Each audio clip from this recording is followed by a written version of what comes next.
obsolete, that everybody is going to move to an online world where your resume is going to be on LinkedIn. But regardless of whether or not that happens, you still have to create something because your resume really is a representation of you online, whether it's on LinkedIn or on paper. So every employer is going to expect that you do submit one. It's also your chance to make a first impression, and you want to make sure that you do make a great first impression because that's the only thing an employer knows about you is what's on your resume. You don't have an opportunity to speak with them directly. You're just a piece of paper in a database of thousands. So you want to make sure that you make the best first impression possible. At a glance, you want to make sure your resume tells a potential employer how you can contribute to an organization. So although your resume is basically a work history of what you've done, you want to make sure you spin that into a way that shows how you can contribute to an organization as opposed to just telling an organization what your job experiences have been. The purpose of the resume ultimately is to get your foot in the door and to get yourself an interview. So that way you have the opportunity to go into more detail about what's on your resume, your experiences, and what you can contribute to the job that's being posted. One thing that I want you to know is that only 20% of jobs are actually posted online. So basically what that says is that 80% of the jobs that are out there are part of what's called a hidden job market. And these are opportunities that you won't find posted on job boards like Indeed or Simply Hired, or sometimes even our WP Job Connect site here at William Patterson University. Many opportunities are discovered by networking. So a recruiter might be on LinkedIn and trolling different profiles that are up there for a position that they are recruiting for, but they don't have posted. So you want to make sure that you're out in as many places as possible and that your resume is visible and up to date for these potential job opportunities. You want to know that the resume is only one of the marketing pieces in your job search toolbox. There's a variety of other things that you want to make sure you have, including a good online presence, and that means on LinkedIn, making sure that your Facebook account, if you do have one, is clean, and that you are prepared to go for an interview at any time. Okay? So let's talk about some do's and don'ts when it comes to resumes. Some do's. You want to make sure you're clear, you're organized, and you want it to be easy to read and pretty concise. I've seen a couple of 5-page resumes lately, and I will tell you, as a career professional, when I see a 5-page resume, I kind of look at the first couple of things and I don't get much further because what's in those 5-page resumes are usually a lot of gibberish, a lot of filler, things that don't tell me how you are an excellent candidate. So you want to make sure that you're clear, you're organized, and that you really get right to the point because it's only going to take 30 seconds to catch the attention of an employer, and you want to make sure that those 30 seconds are used wisely. So keep it to 1 page, 2 pages at the most, and make sure it's easy to read and in a format that is eye-catching.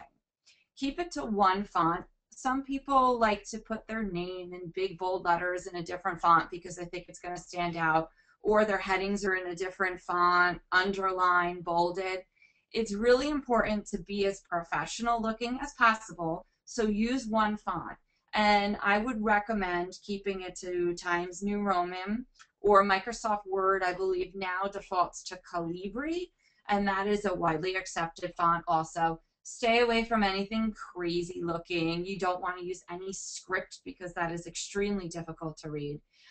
Stick to the most traditional that you can. The lowest size font that you should ever go to is a 10-point. Usually resumes should be written in 11. So stick with those parameters and you'll be good to go. You want to make sure you prioritize your categories in order of relevance and importance. So for those folks on the call who are going to be graduating seniors in a couple of weeks, the most important information that you would have at the top of your resume would be your education, because it's going to list the degree that you just received, along with any internship or relevant experience that you have to date. Those items should be towards the top of your resume because, of course, that's where the employer is going to look first. So use the most important information to highlight up at the top. For any alumni that have been out 5 to 10 or more years, You probably are going to have a professional summary at the top of your resume, which is going to highlight the number of years you've been in the field and what your most important skills are highlighted at the top. For you guys, your education at William Patterson might not be as important anymore and might fall to the bottom of your resume. And don't worry about that. That is completely normal. The more experience you have, the further your education falls on your resume. Make sure if you're using a chronological resume that you are listing all of your experiences in reverse chronological order. And what that means is your most recent is listed first and then you work your way back. Most importantly is to have your resume critiqued. So we're doing the basics today. We're talking about what goes on your resume, and you're probably sitting there with a piece of paper and you're going through your resume and you're making notes as we go along. You're the first set of eyes that's going to look at your resume. Once you make those revisions, you're going to want to make sure another person takes a look at it. Whether it's me, you come into the office or send me an email with your resume, or maybe a colleague or a friend, someone that you trust, have another eye look at it.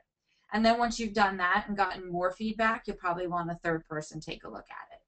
Remember that your resume is a representation of who you are. So ultimately, you may get a ton of feedback to change this, change that, move this here. But if you decide what you want is listed at the top, then that's ultimately what you're going to do. Take everybody's suggestions into consideration, but know that your resume is your representation. So ultimately, you make the decisions on what's going to stay and what's going to go. Okay, before we go on to some don'ts, I think we have some questions coming. This is a question that is, someone wants to know about Facebook. If you have Facebook, if you have it private, can it still be visible? So anything that you post on the internet can be found. Okay, and I've actually done this test with a couple of students in my office because they say my Facebook is private, no one should be able to find me. I'm really not worried about that picture from 10 years ago when I was at a party and drinking beer and I was in a toga, and what if an employer finds it? It shouldn't come up. We did a search and I typed in his name, just a really quick Google search, and we typed in his name, and you would be surprised, I found that picture from the toga party because somebody had tagged him in that particular picture. So although your settings might be private, the person who tagged you might not be. And if they have your name associated with that picture, unfortunately, as an employer, I could potentially find it. So even if you're private, that's fantastic. That really should be what you're doing. You want to make sure everything that you have in Facebook is private, but then you have to go a step further and make sure that anything you're tagged in any of your friends' pictures is also private. And if it's not, you want to either untag yourself or talk to the person who has that picture tagged, or any kind of status update with your name in it, that then it is pulled off of public and it is made private. So even though you may think you have all of your privacy settings set perfectly, there is still a chance people can find you. Your best bet would be to Google your name and Google all varieties of your name. Like my name is Victoria Nauta. Now I Google that. I Google Vicky Nauta because people call me Vicky. I Google my maiden name, Victoria Merkel. I also Google Vicky Merkel. I Google Victoria Merkel Nauta and Vicky Merkel Nauta. So that's 6 different variations of my name that I do have to take a look at. And I do this on a regular basis because I don't know what's going to be out there. I also have Facebook, I have LinkedIn, but I'm a professional in this field, so I want to make sure that my online presence is as clean as possible. So think of all those different variations. If you went by a different name, make sure you're Googling that too. 2 more things. One person wants to know, well, I'll answer this one, but will they be able to print this? You won't, but you will get a PDF of this presentation probably tomorrow in your email, okay? And another question that came in, this person's been told it's useless to include Microsoft Word, Excel, Outlook, PowerPoint on a resume because pretty much everyone has those skills. Do you agree?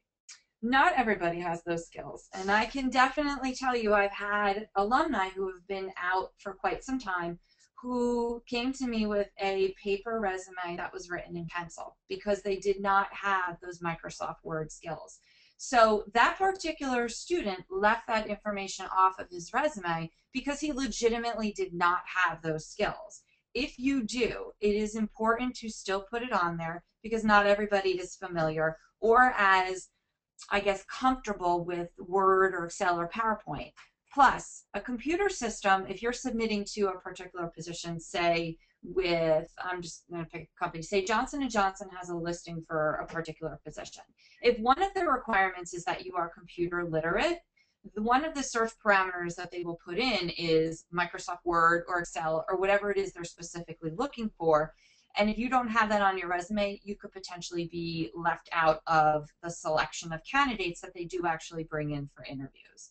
When we look for positions in our own office here on campus, we do look to make sure that you know how to use Microsoft Word, we know Excel, PowerPoint. There's certain key things that we look for, and if we're looking for it, employers are definitely looking for it. It's not going to be at the very top of your resume, but it should be somewhere on your resume. That's it? Okay. All right, so we're going to move along to some of the don'ts that should go into your resume. And again, I'll stop after this if there's any questions. Continue to send them in as we go along. Some of the don'ts. This I see all the time. The first one on the list is using personal pronouns, including I, me, or my on your resume. Because this document is solely about you, we don't want to see any personal pronouns throughout your resume. This is not a novel. It's not an autobiography. You're not writing long sentences about what you did.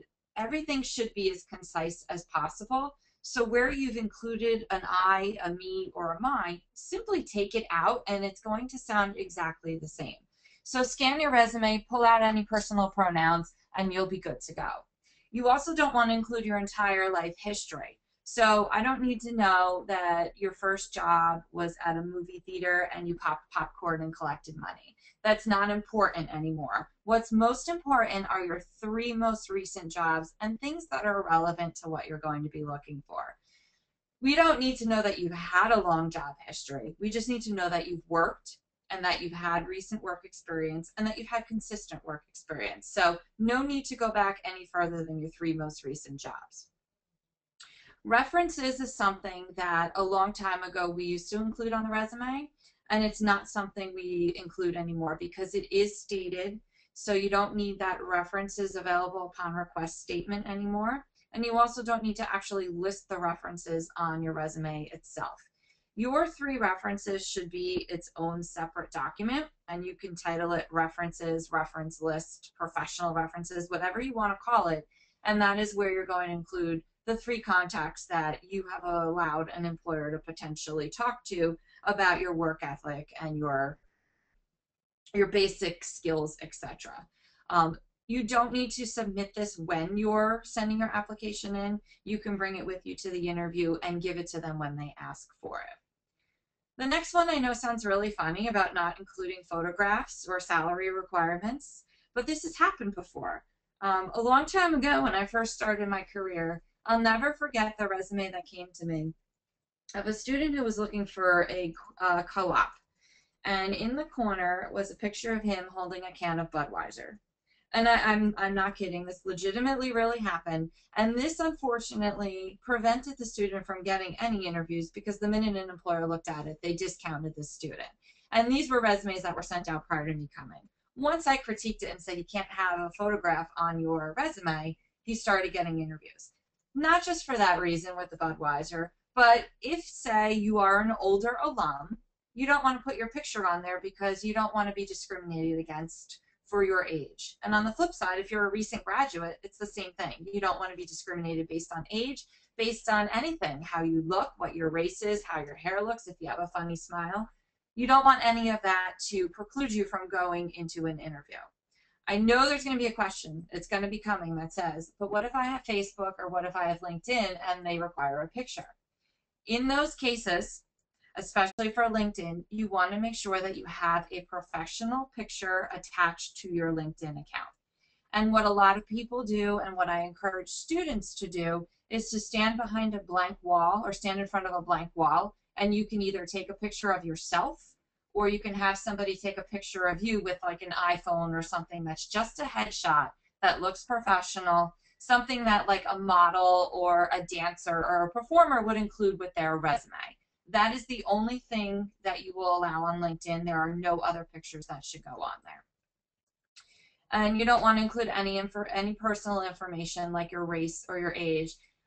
No social security numbers on your resume. I've seen that happen before. You don't need to keep your 855 number on there anymore either. All that information comes off. You will only include your name, your full address, your email, and your phone number. So that is the only contact information that we should find on your resume. Okay. Any questions come in? Yes. Okay. How do you make your resume stand out if you don't if you have limited work experience? Okay, so I'm going to assume this is probably coming from a graduating senior. Okay, so in the case of I've worked with students who have zero work experience, who went to high school and their parents said you don't have to work, and when you went to college you didn't have to work, so there's very limited experience. In the case of zero work experience, what we do is focus on academic projects that you worked on in your classes. So you've probably had group experience where you had a project or a report or something that you focused on during those classes. Those are what you will highlight. Where you fell within the group, you know, if you were a leader within the team, if you took on extra responsibilities, focus on that along with what the project was. If you've had volunteer experience or you've done any kind of work that was unpaid, you'll focus on that.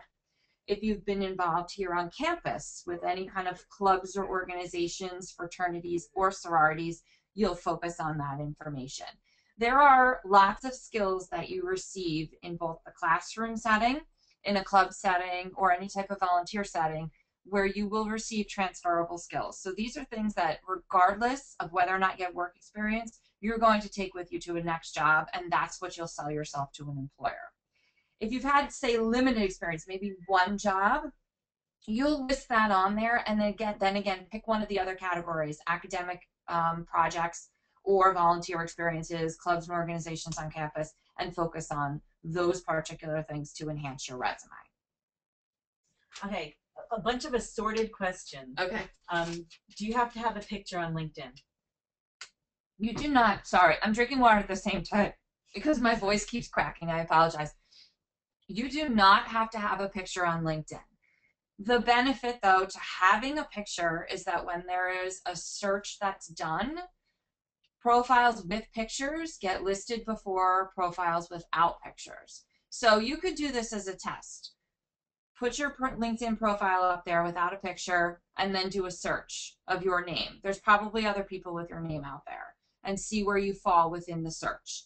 Put a picture up and then do the search again, and you're going to see that you end up rising closer to the top. So a picture makes it beneficial if you're searching for a job because you'll fall to the top of the list. And again, in that case, you just want to make sure it's professional, it's current, mostly up to date, and is an accurate representation of who you are. But don't feel that it's a mandatory thing to have it up there. A lot of questions. It's okay. Okay, this is kind of reiterating, but you had said 5 pages for a resume is too long. Mm-hmm. A friend once told this person who worked in HR said to definitely limit your resume to 1 page, but other people have said no, don't limit it to 1 page.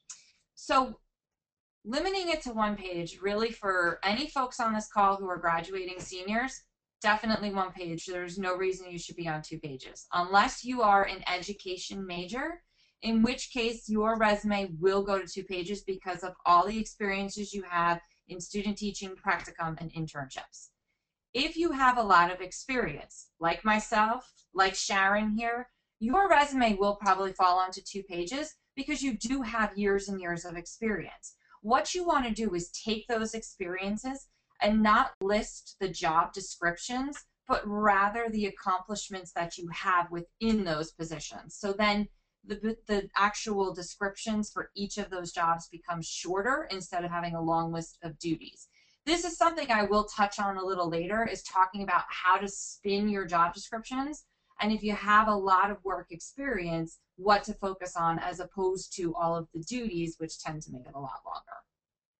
Okay, I think these next 2 questions are going to be answered in a little while, Mm-hmm. but one person wants to know, should you put the years that you attended and graduated high school and college? And the other one says, should you have work dates on the resume? Like, Okay. I think this is covered in I'm the I'm next definitely slide. covering this, but I will tell you, high school, you guys are graduating from college. It's not necessary anymore. What you did in college, what you did in high school is no longer important. So that falls off of your resume.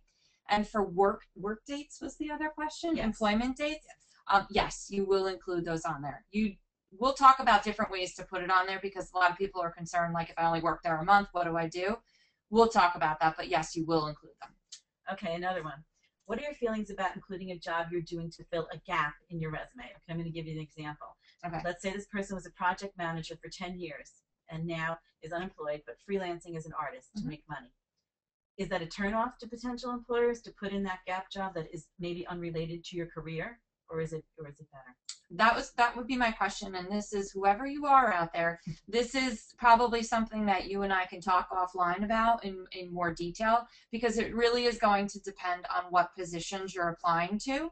um, so I would have to ask a lot more questions, but if it's a huge job gap, yes, I would probably include it in there so it shows that you're still working. But if we're talking about a small job gap and it's not related to what you're going to be going applying to, we would probably leave it off. So again, it's situational, and we can if you're out there, just we can talk about that later. Because another person's asking about a gap between jobs. She took off time for 12 years to raise her kids. Mm-hmm. What do you do with that? Well, in that case, your job gap is your job gap, and that's completely okay. There's a lot of people who take time off to raise a family, or maybe there's a sick family member, whatever the problem is. In the cases of those larger job gaps, an employer is going to ask what happened during that period of time, and you can simply address it at that point. There's really nothing you can do with a 10 to 12-year job gap. You just have to be honest, you put it on your resume, and then you address it during an interview.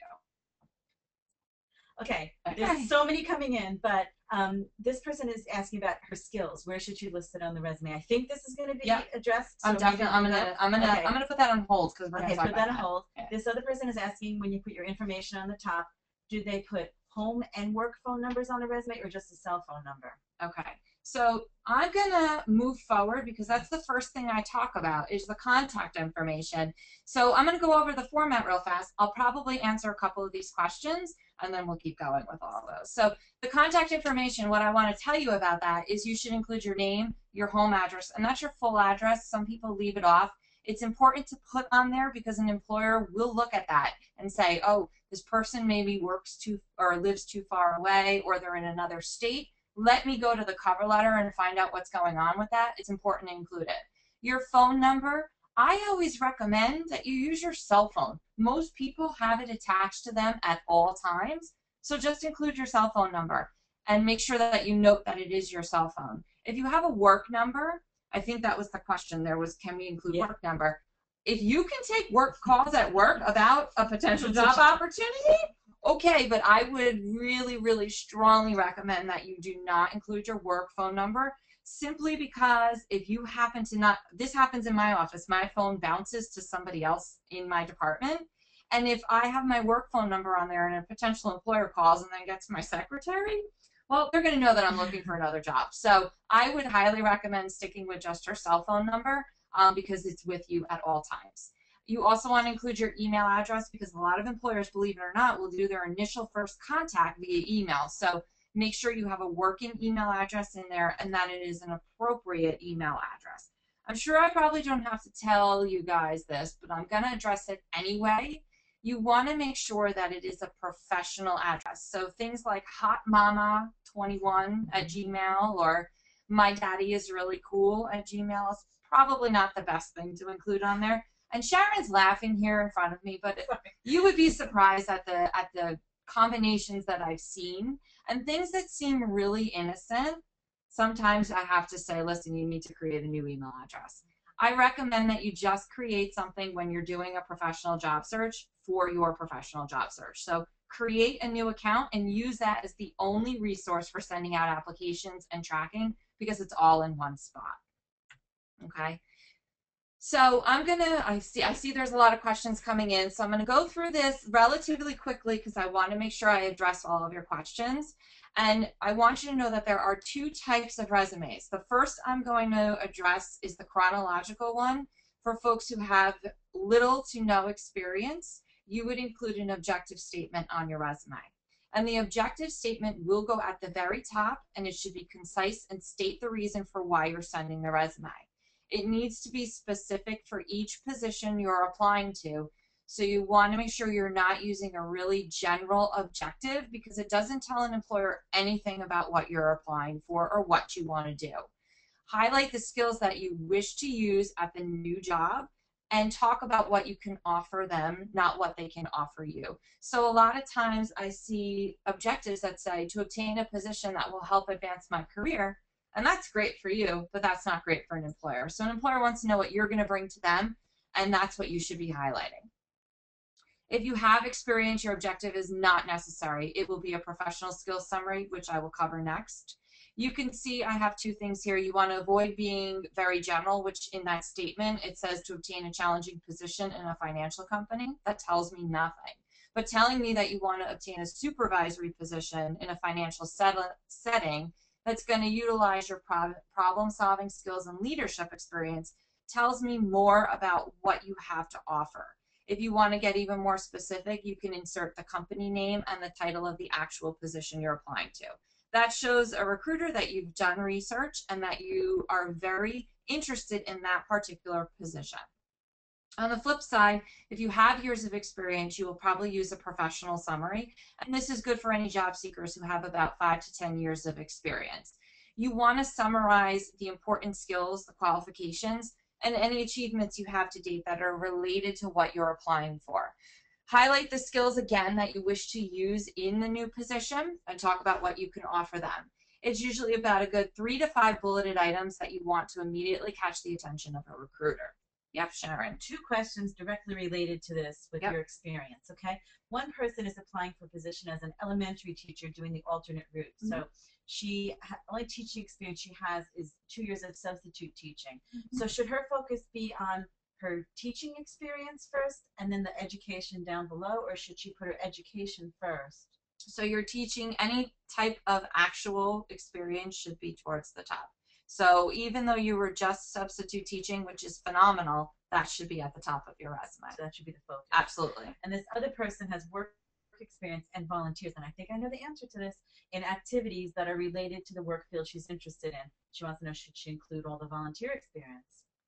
Is the volunteer, wait, she has the volunteer regular, a little bit of work experience related to the field she's interested in, but a lot of volunteer experience related. So that can be at the top. Absolutely. Right? And you can adjust it, and you can play with your resume.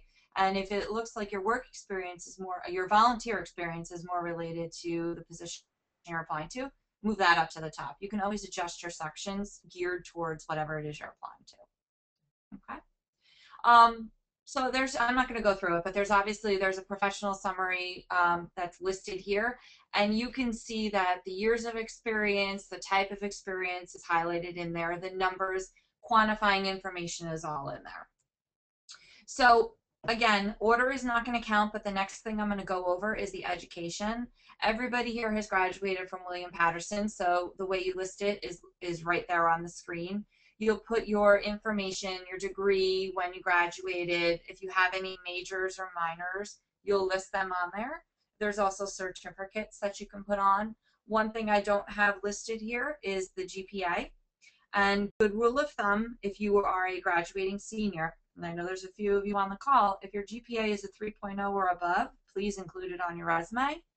And if it's below a 3.0, please leave it off of your resume, because you don't want it to prevent you from getting your foot in the door.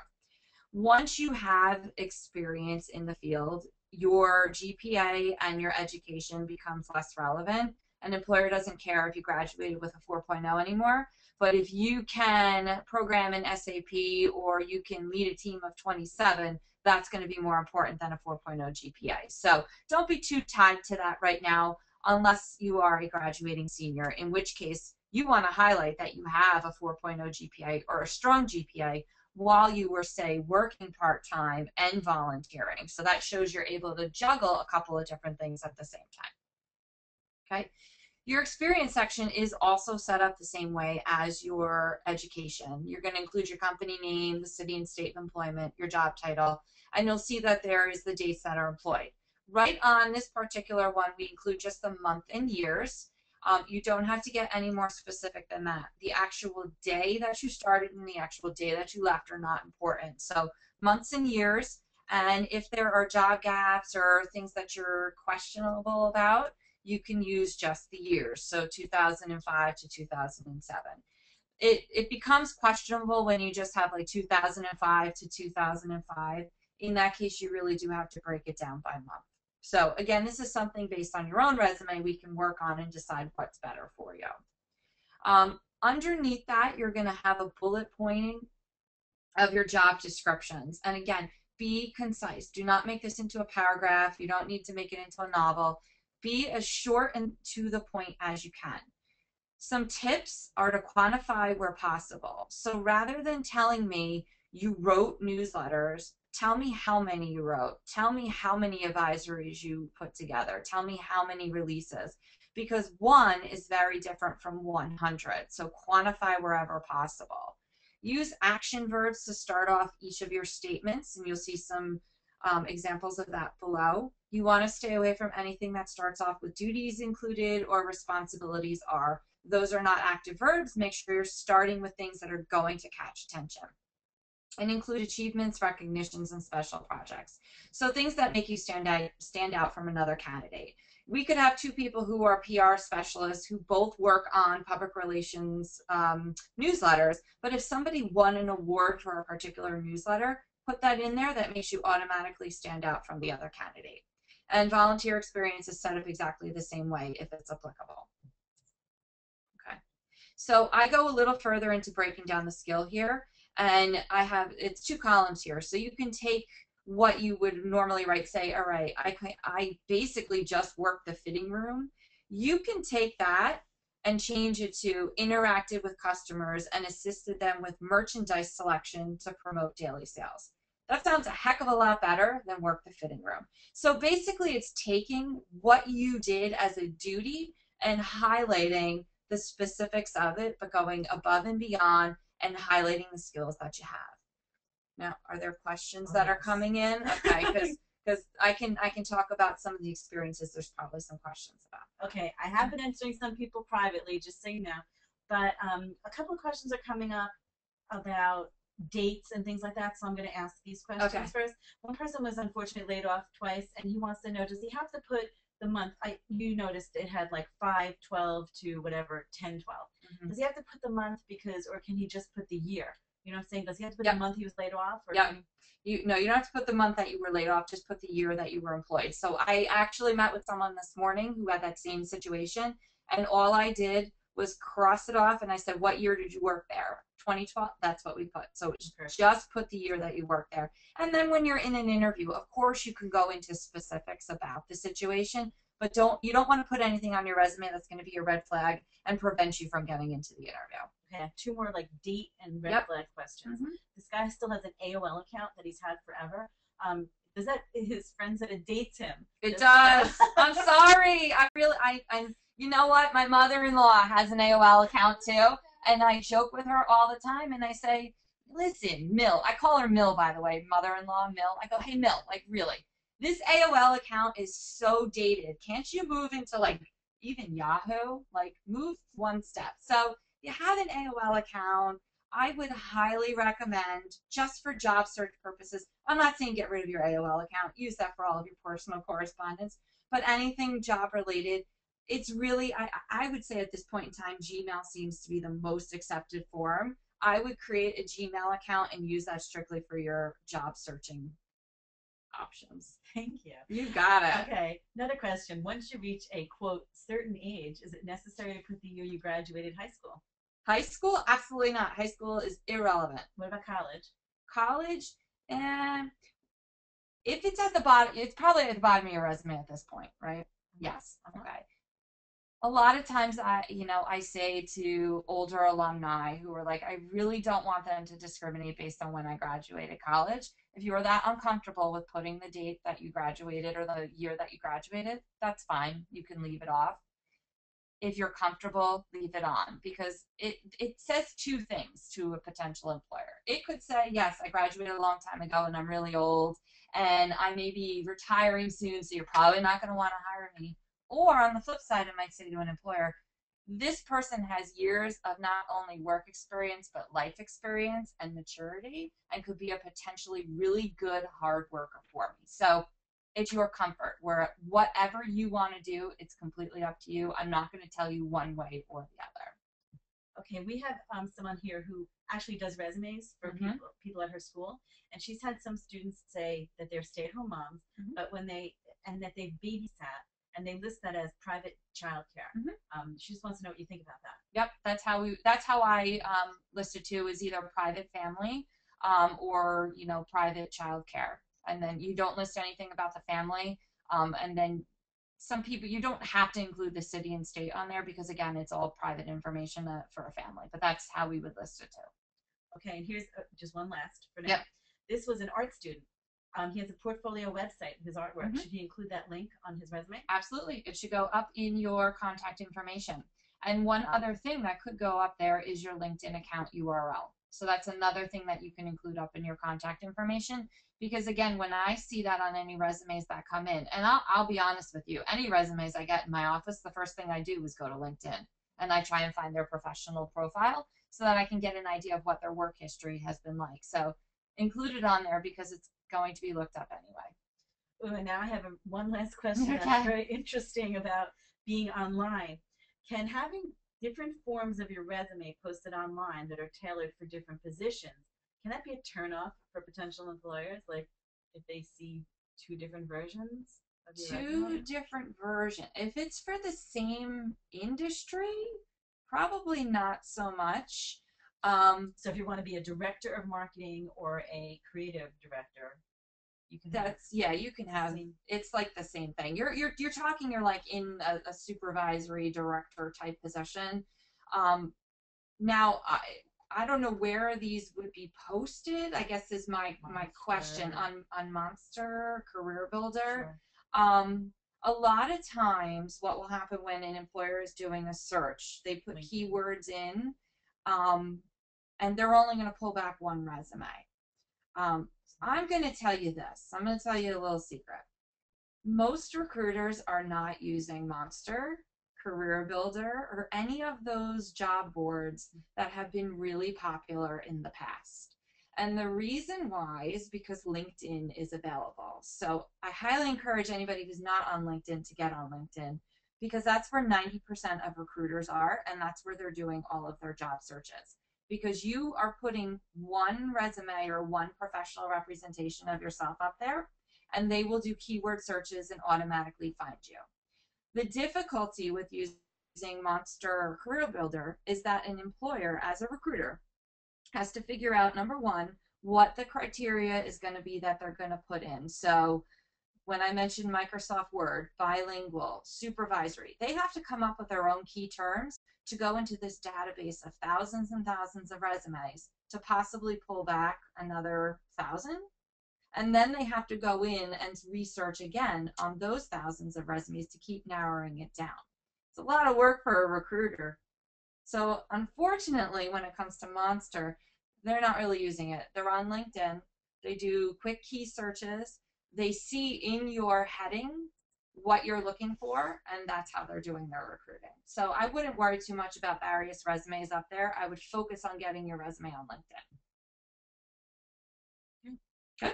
Okay. So, other resume contents, just to wrap it up for you guys. Your skills section will be on there. And I just mentioned it before. Keyword bilingual. Some people will use fluent in. The keyword to use is bilingual because that is the search that most recruiters use. So, bilingual in French and English, bilingual in Spanish and English. You want to make sure you list both languages. Any computer skills that you have, we talked about that, Microsoft Word, things that are specific to your industry. So if you're in accounting and you know QuickBooks, it should be on there. If you're in education and you know how to use HRIS or Banner, those information should be on there. You want to list any skills that you might have. First aid, CPR, if you're, I know we have an education person on the phone. If you have first aid and CPR certifications, those should be on there if you're working with kids. Any technical specialties and equipment knowledge that you might have. And references, we talked about this already, goes on a separate page and you completely omit it from your resume. So, just some mistakes that you should be aware of as you're going through your resume and taking a look at it and making updates and changes. Grammatical and spelling errors are the biggest and most frequent problem with resumes. And the reason why this happens is because Microsoft, we all rely on Microsoft Word way too much. So we type in and we know that if we spell something wrong, that cute little squiggly line is going to come up underneath. And then when we do spell check, it's going to correct it for us. And okay, great, we're done. We did spell check. Wow. I'll tell you about a little story about my first experience with writing a resume. I was a junior in college and I was applying for a public relations internship. And the very first thing on my resume was my objective statement, just like we're all supposed to put on there. And I thought that I put pursuing an internship in public relations.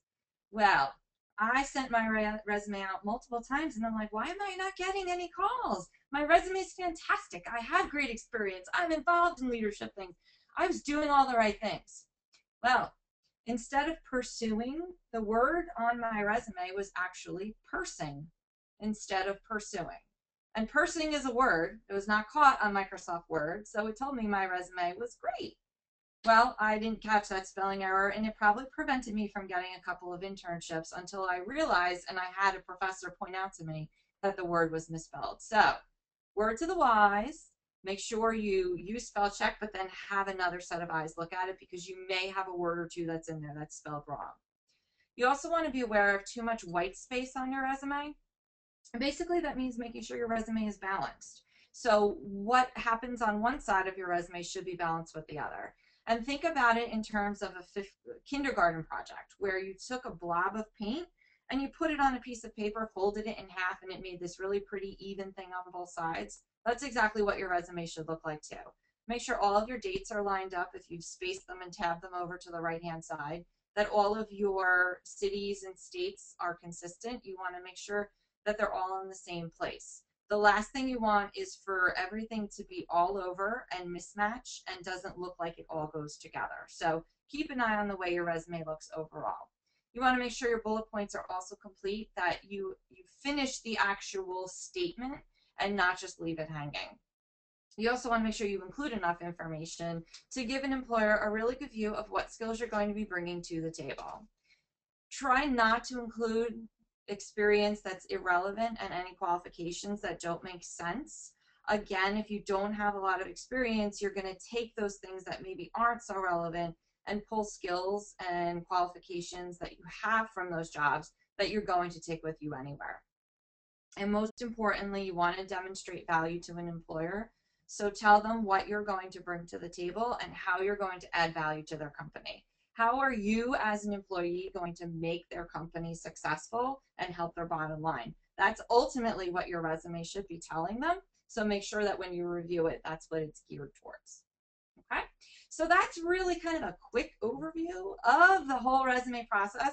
Usually resumes are very, very specific and personal, so you probably have a lot of questions that are specific to your resume, and I understand that, so I've provided my email address in case you have specific personal questions that you do want to ask. But Sharon, are there any additional questions that have come in? A few more. Okay.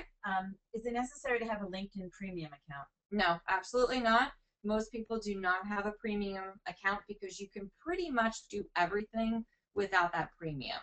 I think the only things that it gives you are extra emails or things that you can use. But once you've connected to somebody, you can get their email address off of their LinkedIn profile. And you also have the ability to Google just like they do. So you can put their name in, and I bet you 99% of the time you can find their email address or contact information. If you Google me, you can probably find me really easily. Okay, this person does resumes, the one I told you. Yep. And she says she uses the heading qualifications for certifications, Yep. computer skills. That's good. That's perfectly fine. Qualifications, skills summary. There's a variety of different headings that you can use, and they're all acceptable. Okay, and as we all know, when you have to upload a resume now, it's all online. She tells them to use a Word document because if you cut and paste, it's gobbledygook. It's awful. Use a Word document. The acceptable forms are usually a Word document. or a PDF document. So either one of those two are appropriate. A PDF is there's no way that you can change it or alter it. So if somebody is looking at it, it's only readable. A Microsoft Word document could be editable, but once you put it into a database, an employer can really only view it at that point. I'm gonna have more questions. Mm-hmm. Okay, can we include this webinar on our resume? I know people have included webinars they've attended on their resume, so. As professional, it would go under like professional development.